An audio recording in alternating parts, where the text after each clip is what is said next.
بسم الله الرحمن الرحيم الحمد لله رب العالمين والعاقبة للمتقين والصلاة والسلام على أشرف الأنبياء وإمام المرسلين سيدنا ومولانا محمد وعلى آله وأصحابه أجمعين اللهم فقهنا في الدين وعلمنا تأويل وجعلنا من خير أمة سيدنا محمد عليه أفضل الصلاة وأتم التسليم اللهم لا علم لنا إلا ما علمتنا إنك أنت العليم الحكيم.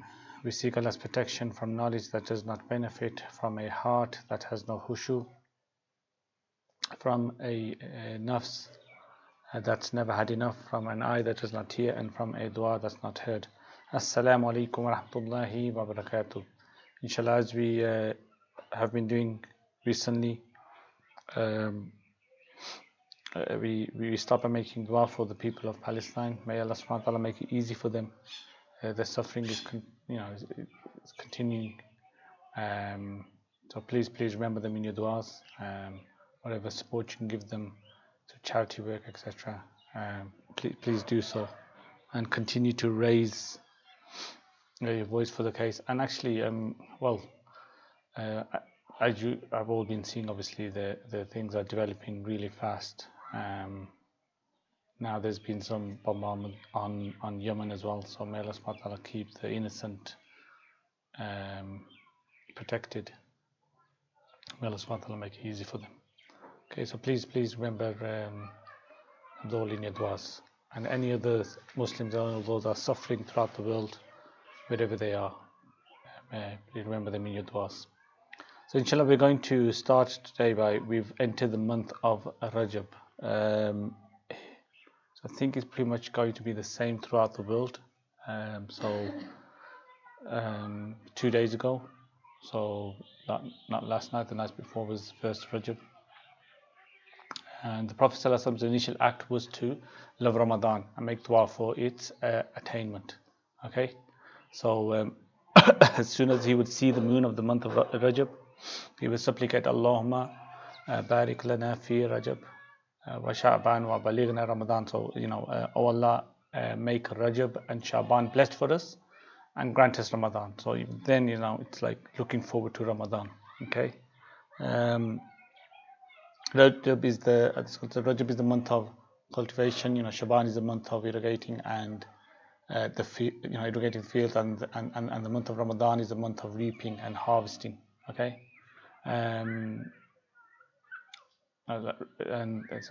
Some scholars say that Rajab is like a wind, Shaban is like a cloud, and Ramadan is like rain. Okay, so the month of Rajab is a sacred month, and the first virtuous and noble of them all. So it's kind of appropriate to celebrate it in entirely, and to give attention to it by performing good acts. Okay, and refraining oneself from sins and offensive things, because it is the month of Allah subhanahu wa ta'ala. We've mentioned this before as well. You got the 4 sacred months, you got Rajab, and the 3 that are consecutive months, Dhul-Qa'dah, Dhul-Hajj, and Muharram. Okay, the best way of preparing the heart to receive divine gifts and purification is repentance. Okay, so you seek much forgiveness from Allah subhanahu wa ta'ala in Rajab, because every hour of the month Allah subhanahu wa ta'ala frees people from the fire. Okay, and for this reason the scholars say that Rajab is the month of seeking forgiveness, Shaban is the month of bestowing prayers upon the Prophet ﷺ, and Ramadan is the month of the Quran. Okay, that's recommended to seek much forgiveness in Rajab. Okay, and the reward of a good action is multiplied in the sacred month, so it's recommended to do as many good deeds as possible. And the Prophet ﷺ recommends fasting at least some days in each of the sacred months. Okay, and some of the companions, among them Sayyidina Umar and his son Abdullah, and Sayyida Aisha like to make Umrah in the month of Rajab. Okay, but also remember, it's a sacred month, so you've got multiplication of the good deeds, but also the bad deeds, it becomes more serious in the fact that you're committing bad deeds in this month. Okay. So let's continue then, inshallah. Last week we went the final marriage of the Prophet ﷺ, and we went into detail about Sayyidah Maimuna anha, our mother anha, and we actually went through and I did like a you could say a chart or Gantt chart kind of that showed the kind of timeline and the kind of ages almost the which are not entirely accurate. I mentioned that, but this is what roughly they were based on the life of the Prophet ﷺ and when they actually got married as well to the Prophet ﷺ. So inshallah that would have been beneficial to you. Okay. So one thing I want to kind of move on now. So we've reached the point where they've made this Umrah, what we call as Al-Umrah Al-Qada, the Qada Umrah that was meant to be performed a year ago, but then this was performed now, and you have this, the Quraysh kind of for 3 days vacating Haram for the Muslims to kind of perform pilgrimage how it should be performed. Okay, and how the Prophet ﷺ told the Sahaba to do this. We spoke about bearing, showing your shoulder, right shoulder, walking like a soldier, showing your strength and all that. Okay, so we're kind of moving on. So this is now what happens is the Prophet ﷺ then returns back to Medina after his marriage. But one incident I want to mention here is the one person who wasn't about was Abu Sufyan. He's kind of the de facto, he's the leader basically, but he was not around. Okay, he was not around at this point when the Muslims entered Mecca and when the Quraysh needed to vacate it. Now, Abu Sufyan was on a trading expedition to Syria, so he misses the Prophet visit to Mecca. So while traveling through Gaza, he's approached by Roman guards. Okay, and he's kind of escorted to meet the Emperor Heraclius in Jerusalem. Okay, and Heraclius kind of interrogates him about the Prophet ﷺ. Okay, and I think actually this passage in Salah kind of mentions it nicely. So let's just go over that. I'm just going to read from there. Okay, so like I say, the guards kind of take him.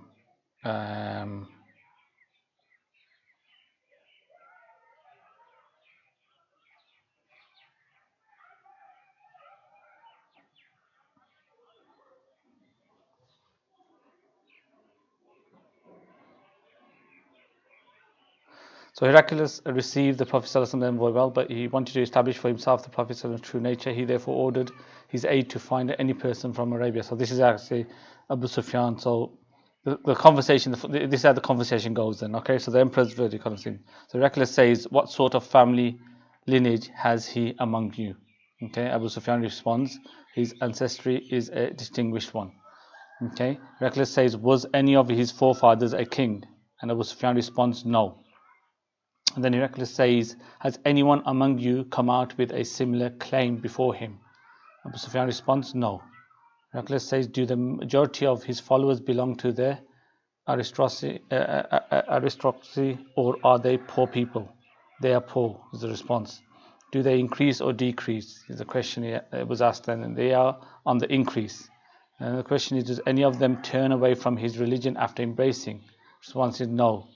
"Have you ever known him to lie before he started to make his claim?" And Abu Sufyan says no. "Is he given to treachery?" And Abu Sufyan says no. "We, however, have an administrative agreement with him for the time being, and we do not know what he will do during this period." Okay, so kind of saying, look, we've got some agreement up to this point.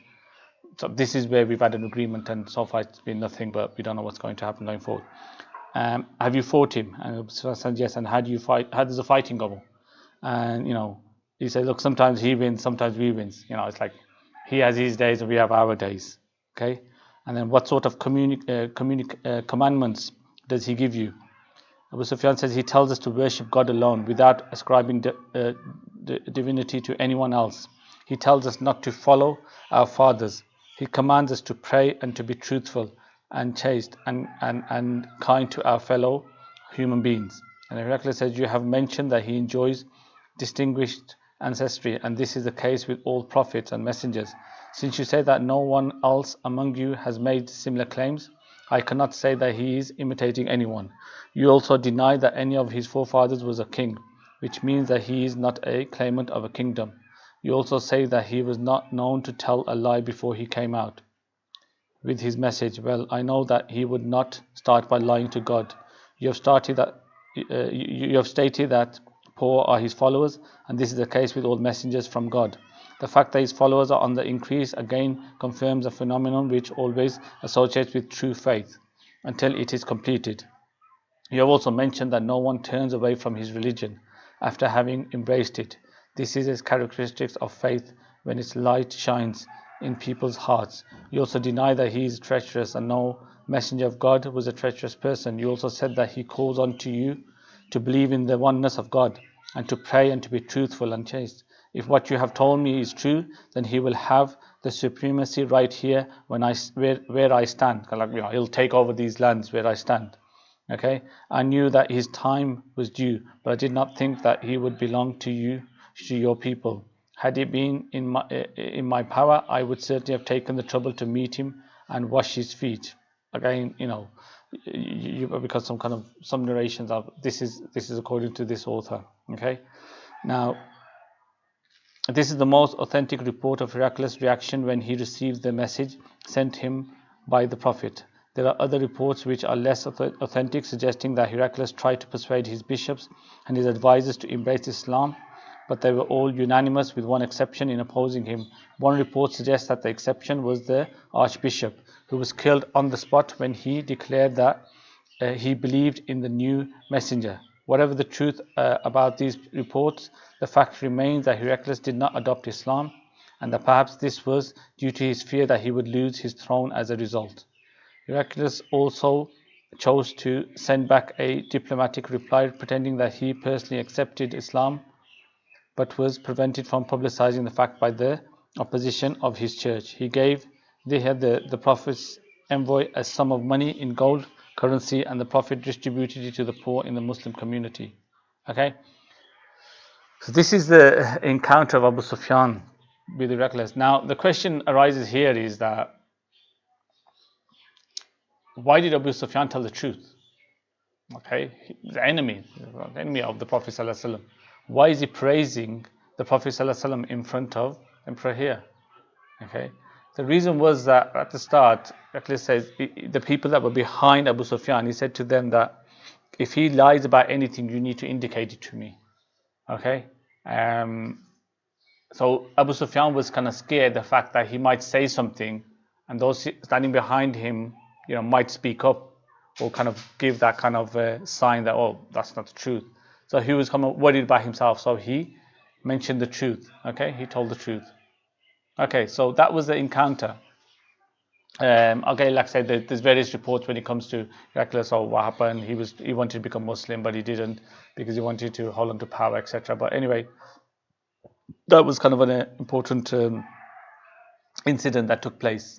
Okay, that's an important incident that took place. So I thought I'd just kind of mention that as well. Okay, so moving on then.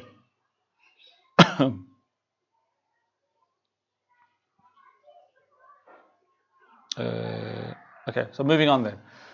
What we have is, I want to mention another conversion. Well, I'd say another conversion, but today's lesson is around the conversion of Sayyidina Khalid ibn Walid. But another one I want to mention is the conversion of Amr ibn al-As. Okay, he was one of the kind of negotiators of the Quraysh. Remember? Okay, he was one of the negotiators. There's actually, so what he did is, what happened is that he realized that the Prophet ﷺ, the Prophet ﷺ was eventually going to overtake Mecca or what.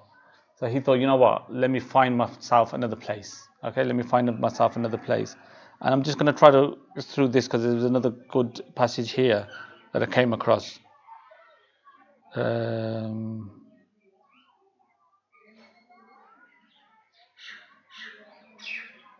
Okay, so he decides to go to Abyssinia because he had good relations with the Negus there. Remember last time as well, he wanted the Negus to return Sayyidina Jafar and the rest, but obviously he refused. So anyway, he goes this time. Um, um,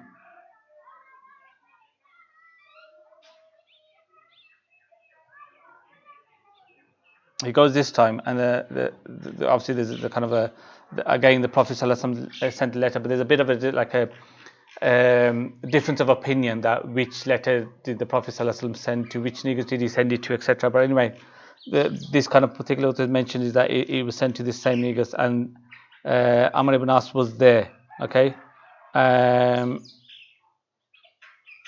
just going to mention the part where then obviously I'm not going to mention all about the letter and all that. I'll just mention the part when Amr ibn As kind of comes into it. Okay.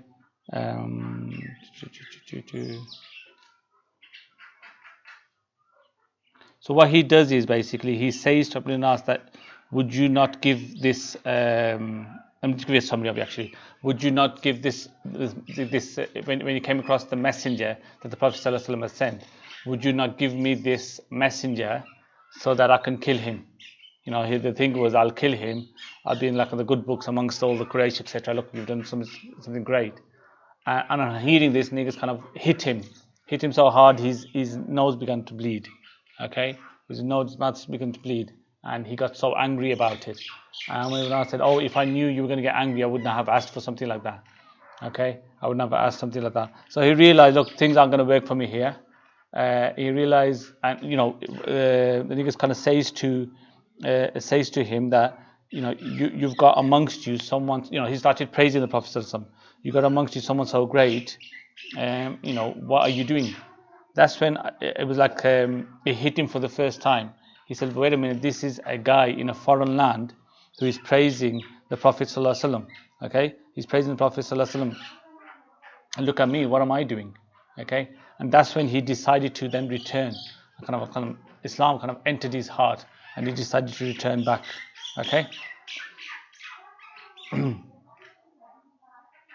So moving on to our main lessons today, and we're kind of 20 minutes into it anyway. But let's see, inshallah, how long we have to take. You got the conversion of Sayyidina Khalid ibn Walid. Okay.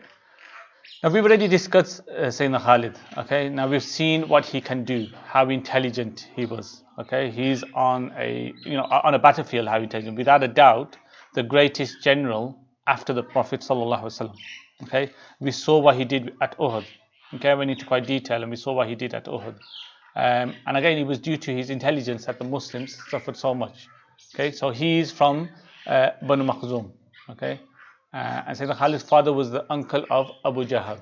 So kind of he was related to Abu Jahl in that way. Okay, which actually also means he was related to Ikrimah, and we'll mention that. Well, we're going to mention Ikrimah a bit later. So when the scholars kind of describe Sayyidina Khalid ibn Walid, the simple description is that he looked like the twin of Sayyidina Umar ibn Khattab. Okay, so he was extremely tall and extremely muscular. Not even like a pinch of fat on him. He was really muscular. Okay, actually, Sayyidina Umar and Khalid were actually they were cousins. Okay, they were cousins. They grew up to. They grew up and they were known as the two strongest youth of Makkah. Okay, so there was this competitiveness between the two. Okay, this competitiveness between the two. As I mentioned kind of earlier, when it came to the art of war, Sayyidina Khalid was up there. Okay, his family sent him out. Since at a young age. Okay, sent him out to kind of get the kind of war training. Okay, he was someone that was not interested in trade. Okay, like there's like merchants, etc. His father was so rich anyway, so there was no need for him to trade. Okay, so he would travel with his father on trade missions, different parts of the world, but he would not travel to trade, but he would travel to listen to the stories of the great kind of warriors and all the wars, etc. Okay, I can apologize. The birds are in some kind of competition there, but we'll try our best to get through it. Okay.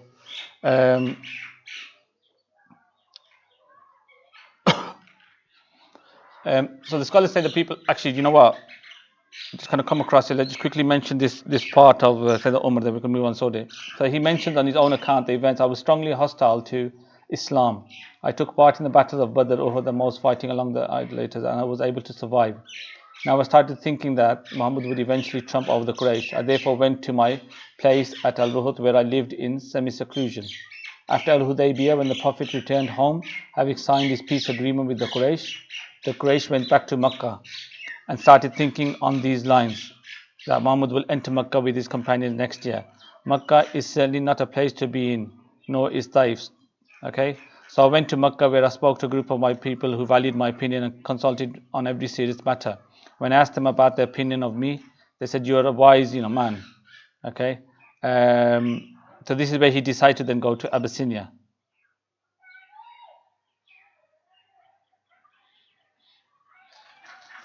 This nigger, so when I was admitted into the presence of niggers, I prostrated myself to him, as I used to do. He said to me, "Welcome, my friend. Have you brought me any gifts?"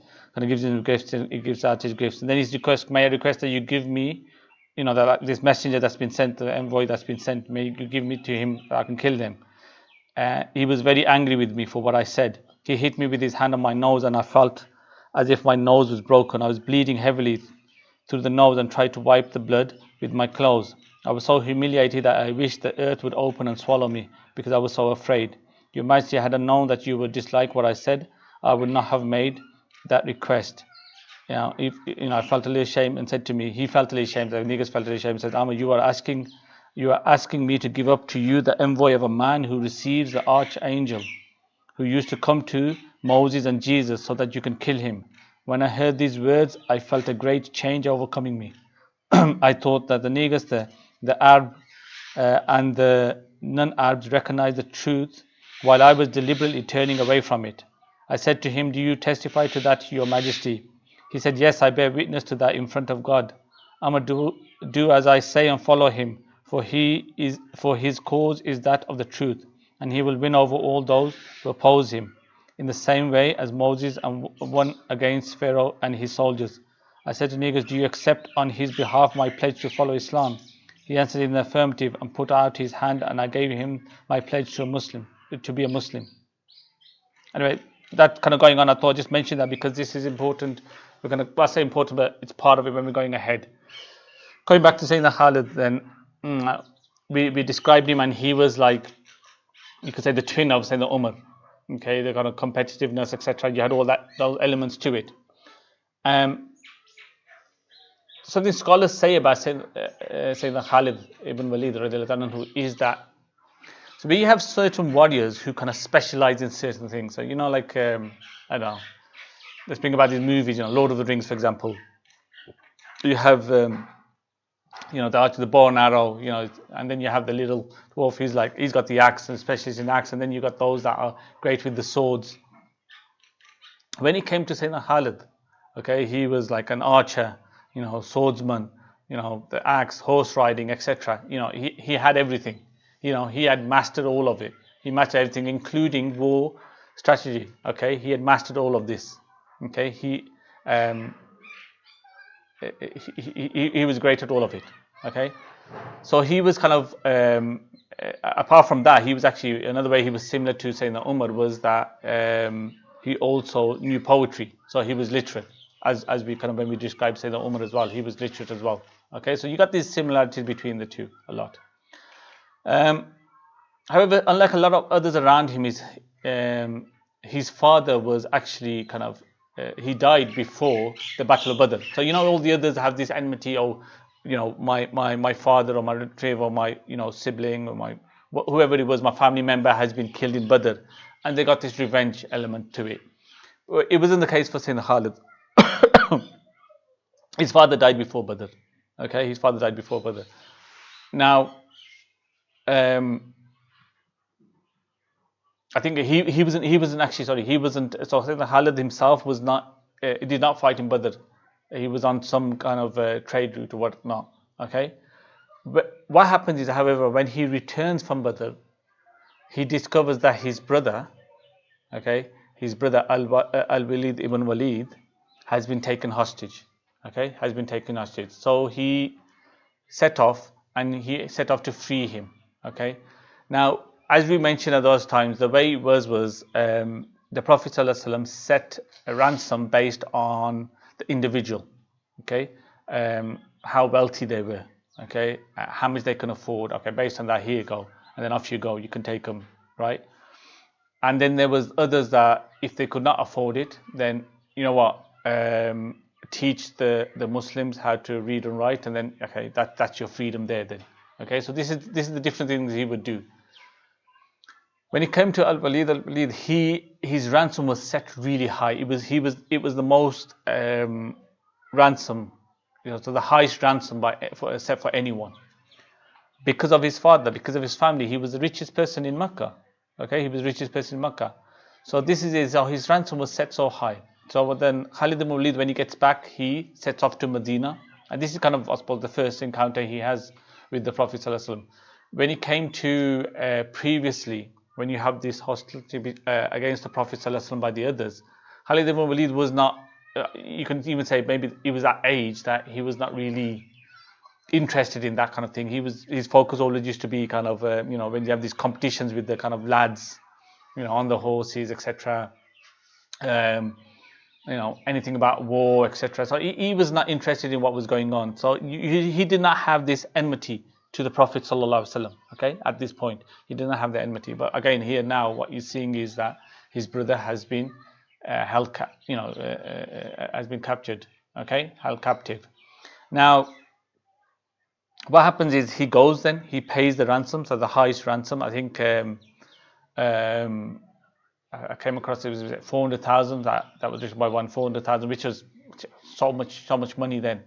Okay, but anyway, still he goes and he leaves with his brother. He leaves with Al-Walid. Okay. However, what happens is when they stop at a certain point, Al-Walid kind of leaves a letter for Sayyidina Khalid. He leaves him a letter and he says to him that, and him and his brother were very close actually. Him and his brother were very close. And even later on, up until Khalid ibn Walid kind of became Muslim, they would stay in communication. They would write letter to each other. Okay, they would stay in contact. So anyway, he writes a letter to the Khalid and he says to him, you know what, seeing the characteristics of the Muslims, seeing how they were, how they treated even the prisoners, how they were with everyone, it impressed me. And so, I've become a Muslim. I've embraced Islam. However, what he said was, what I did not want to do was embrace Islam as a captive, as a prisoner, because it would have been the case that, he's only done it because he wanted to set himself free. So hence why I've waited for you to kind of free me, and now, when I approach the Prophet ﷺ, I want to approach the Prophet ﷺ as a free man and to take my shahada. Okay, so imagine, you look at what Khalid must be feeling, the fact that I've just come all this way, given all that money to release you, and now all you've done is gone back to where I've released you from. But you can see the thinking of his brother. The thinking of his brother was that, look, no, I want to go as a free man. Okay, otherwise he could have said at the time before that, save his family so much money. But he said, no, I wanted to go as a free man. Okay, so this was the case, and so his brother kind of goes back.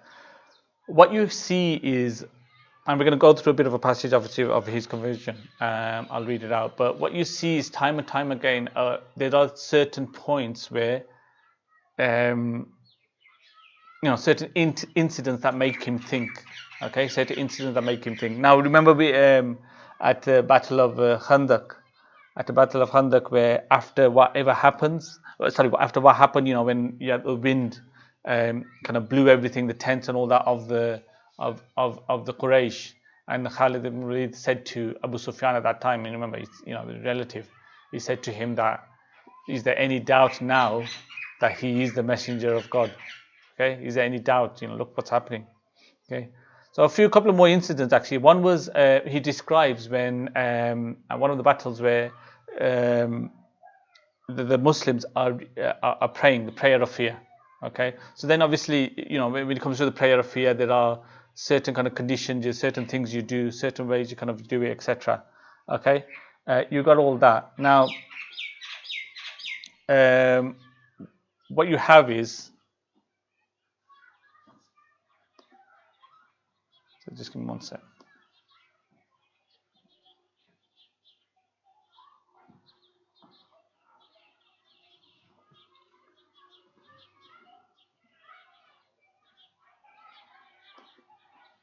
So what you have is you've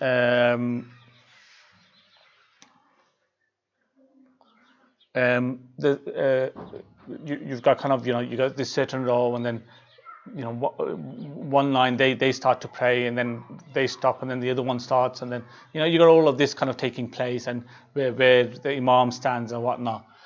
And it came to his mind that, look, at that point, look, we can just kind of, we can just go, and straight away we can just try to kill him, okay.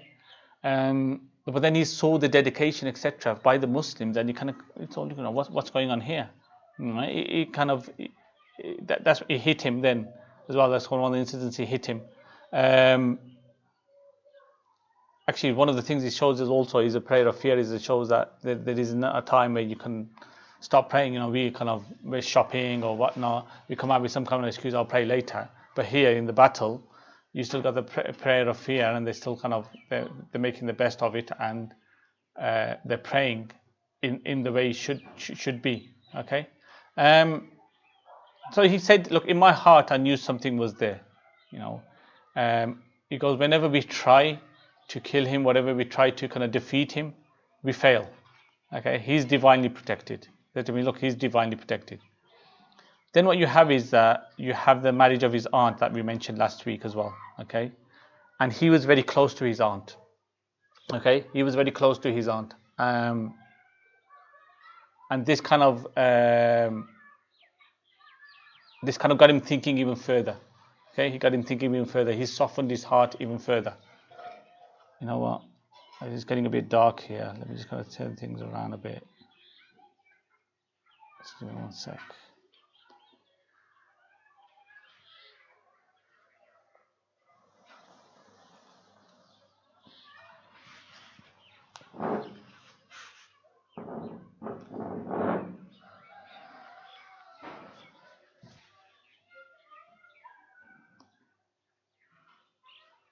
It doesn't make much of a difference, but we've just got a bit of light, but we haven't got much time as well anyways. So we'll be finishing in about 10 minutes, inshallah. So hopefully it'll be fine.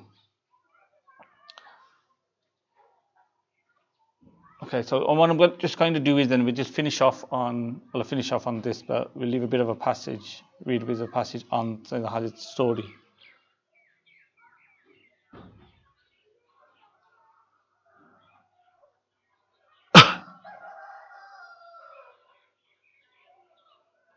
So what happens is his brother writes him letters. Remember, he said he writes him letters, and one of the letters is he writes his following letter. He says, in the name of God, the merciful, the beneficent. I'm infinitely amazed at the fact that you continue to turn away from Islam when you are as intelligent as I know you to be. No one can be so blind to the truth of Islam. God's messenger asked me about you and said, where is Khalid? I said to him, God will bring him to us. And the Prophet ﷺ said, a man of his caliber cannot remain ignorant of Islam. If he would use his intelligence and his experience for the Muslims against the idolaters, he would benefit from it a great deal. We will certainly give him precedence over others. It is a high time, brother, for you to make amends for the great benefits you have missed. When Khalid reads his brother's letter, he felt as if a curtain which had blurred his vision for a long time was removed. He was pleased at the fact that the Prophet ﷺ himself inquired about him. He felt a strong desire to become a Muslim. That night he dreamt that he was in a narrow strip of land in a barren desert, and he was walking on until he came into an open, green, limitless field. It did not take him long to make up his mind that the right course for him was to become a Muslim. He decided to join the Prophet ﷺ at Medina. He felt, however, that he needed to have a companion to go with him. He looked for a young man from the nobility of Makkah, and the first one he approached was Safwan ibn Umayyah. And again, this was Safwan's father and brother were killed at the Battle of Badr. Safwan again was his relative, his brother-in-law. Okay, his uncle was killed at Uhud. Safwan belonged to that generation of Quraysh leaders who viewed their conflict with Islam in a clear-cut term.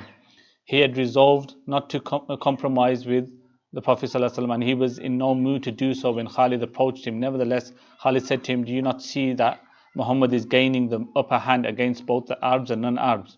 It is certainly expedient for us to join him and share in whatever success he may achieve." Safwan took a very extreme attitude and said to Khalid, "If all the Arabs followed Muhammad and I was the only one left, I would never join him." Okay. When Khalid heard this reply, he thought that Safwan was a man who nursed his grudges, and he remembered that his father and brother were killed at Badr. He therefore tried to look for someone else. By chance, he met Ikrimah ibn Abi Jahl, and again Ikrimah, another one of his relatives. I think also his sister. Ikrimah was his sister's son-in-law, if I remember right. Okay. And again, Ikrimah's reply to Khalid's approach was in terms similar to those of Safwan. Khalid, however, asked him not to mention his approach to anyone. Okay. Now, what actually happens is Ikrimah approaches Abu Sufyan, and he tells Abu Sufyan what's happening. Okay. So then Abu Sufyan comes kind of face to face with Khalid and says, "Look, I hear you're going around, and you're talking about becoming Muslim." And Khalid ibn Walid kind of says, "Yes, I am." Abu Sufyan probably thought he was going to hide it, he's going to lie. "I'm not." He's like straight on front, "Yes, I am." And it kind of came to a point of where both of them kind of pulled out their swords. And that's when Ikrimah kind of jumped in and said, "Look, what you're doing, he has the right to do whatever he wants. Let him do whatever he wants." So Ikrimah's point of telling Abu Sufyan was that he would convince him, like talk him out of it. But here, they're kind of going to kill each other. Okay? They're going to kill each other. Anyway, so the next one was Khalid then met Uthman ibn Talha, a close friend of his. He thought of probing the matter with him when he remembered that Uthman's father, uncle, and his 4 brothers were all killed at the Battle of Uhud. Khalid hesitated, expecting a reply similar to those of Safwan and Ikrimah. Eventually, he probed Uthman, speaking first about the fact that the Muslims continue to gain strength. He then said, "I compare our position to that of a fox in a hole. If you pour a bucket of water down into the hole, you can be certain that the fox will come out." Then Khalid proposed to Uthman that they should join the Prophet ﷺ in Medina. Now Uthman comes from the family that have the key to the Kaaba. It's something that kind of continues throughout, but he's someone who have the key to the Kaaba, responsibility for the key to the Kaaba. Okay, so the two agreed to start their journey after midnight and each to travel on his own and meet at the break of day at Yajaz. They then continued their journey together until they arrived at Al-Hada, where they met Amr ibn al-As. Remember we mentioned Amr ibn al-As. This was the reason here, because he meets them. He says, "Welcome, where are you heading?" Realizing that they all had the same purpose, the 3 of them traveling together until they arrived on the outskirts of Medina, where they stopped to change their clothes. Okay, Khalid reports further. So there's 3 of them kind of got to here now. Amr ibn al-As has come back as well, and they've kind of met up and they're kind of entering Medina together. And Khalid continues, "God's messenger was informed of our arrival, and he was pleased. I put on one of my best suits and went ahead to meet the Prophet ﷺ.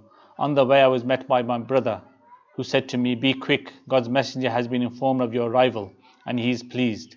He is waiting for you.' We then moved faster until we saw him at a distance," as in we saw the Prophet ﷺ at a distance. He was smiling. Okay, the Prophet ﷺ was smiling. He wore his smile until I reached him and he greeted him. So Khalid ibn Walid greeted the Prophet ﷺ as, he said, Assalamu alaikum ya Rasulullah. So he greeted him as, he said, "Look, peace be upon you, O God's messenger." Kind of affirming that I accept you as God's messenger. Okay, and the Prophet ﷺ replied to my greeting with a face beaming with pleasure. I said, "I declare that there is no deity but God, and that you are God's messenger." And the Prophet ﷺ said, "Come forward." When I drew nearer, he said to me, "I praise God for guiding you to Islam. I have always been aware that you are endowed with great intelligence, and I have always hoped that your intelligence will lead you only to what is right and beneficial." I said to him, "Messenger of God, I'm thinking of those battles at which I was fighting against the side of the truth." So, he's still heavy with guilt here. I fought against you. All of those battles I fought against you. What about all those? Okay.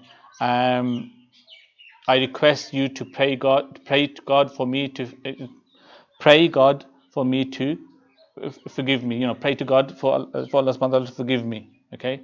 And the Prophet ﷺ replied, when you embrace Islam, all your past sins are forgiven. I said, so Khalid says, Messenger of God, is that a condition? He said, my Lord, forgive Khalid ibn Walid every effort he exerted to turn people away from your path. Uthman and Amr then pledged their allegiances to the Prophet ﷺ.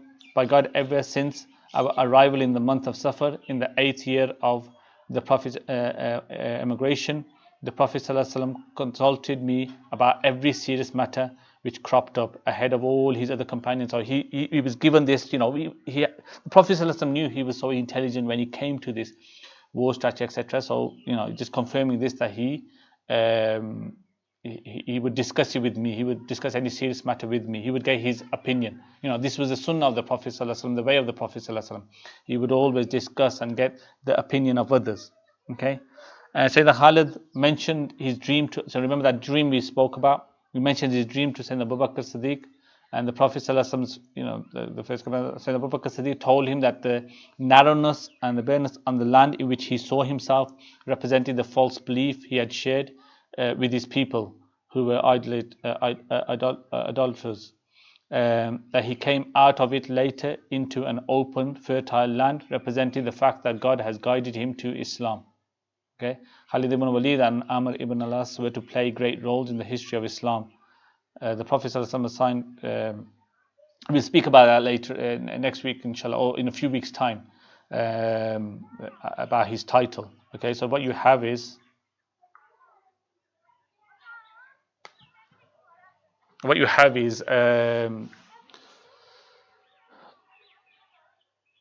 these three are considered the last of the Muhajir. At the Prophet ﷺ said that there is no hijrah after Fatah Makkah. The status is reduced. Okay, and we'll mention how he is known as the Sword of Allah in a few weeks' time. So, apologies, struggle a bit. So the conditions here is that the electricity is not great, and last night as well, it was like so awful. I couldn't even charge my laptop, so we've got delayed a bit. But inshallah, things will be back to normal following week, and we'll kind of continue on that. So may Allah subhanahu wa ta'ala make it easy. وصلى الله سيدنا محمد وصلى عليه سبحان ربك رب العزة عما يصفون وسلام على المرسلين والحمد لله رب العالمين. السلام عليكم ورحمة الله وبركاته.